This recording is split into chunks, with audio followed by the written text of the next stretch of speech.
మాట్లాడదాం, వీళ్ళు ఉన్నారు కదా ఇక్కడ. सुबह में खराब हुआ सो ब्रेकफास्ट दिए कहते हैं, जो आया था गरम गरम हो देते दूसरा। नहीं बच्चे बोल रहे, सारे लोग बोल रहे हैं ना, एक दो बोले तो बात अलग है. ये खराब हो गया, देखो स्मेल आ रहा है वो, देख लो. చూడమ్మా, నువ్వు చూడు, నాకేం అవసరం అబద్ధం చెప్పడము. పాడైపోయిందా పడవలేదా? మరి పాడైపోయిన పప్పు ఎలా పెడతారు పిల్లలకు?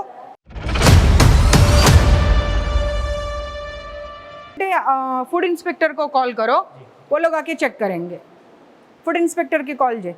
ఆ పప్పు ఎవరు ముట్టకండి, ఆ పప్పు అక్కడ పక్కకు పెట్టండి. చూపించండి వాష్రూమ్స్ అవి. పిల్లలు చాలా కంప్లైంట్స్ చేస్తున్నారు కింద. అమ్మా ఈమె స్టూడెంటే కదా, అసలు యూజే చేయట్లేదు అంటున్నారు. పిల్లలు బయటకు వస్తూనే ఉన్నారు అందులో నుండి. ఏం మాట్లాడతారు అసలు మీరు?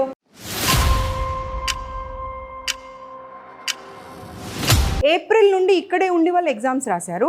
అంత దరిద్రంగా ఉన్నదాన్ని మీరు టెంపరీ అని చెప్తే ఎలా? అసలు మనుషులు అనుకుంటున్నారా, వీళ్ళు పశువులు అనుకుంటున్నారా?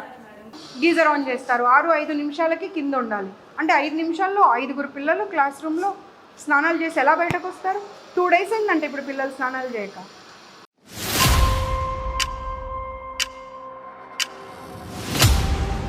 పప్పు పక్కన పెట్టమని చెప్పాను కదా, ఫుడ్ సేఫ్టీ వాళ్ళు వస్తున్నారని. ఎందుకు పడేశారు?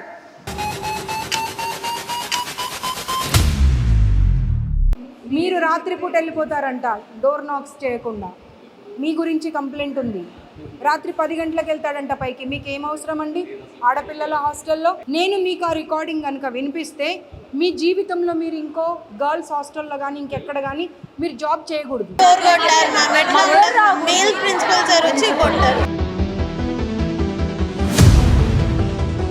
ఒక మెయిల్ కూడా పైకి వెళ్ళినట్టు నాకు మళ్ళీ ఇన్ఫర్మేషన్ వచ్చినా కానీ ఈ ఇన్స్టిట్యూట్ క్లోజ్ అయిపోతుంది. రాసి పెట్టుకోండి, గుర్తుపెట్టుకోండి.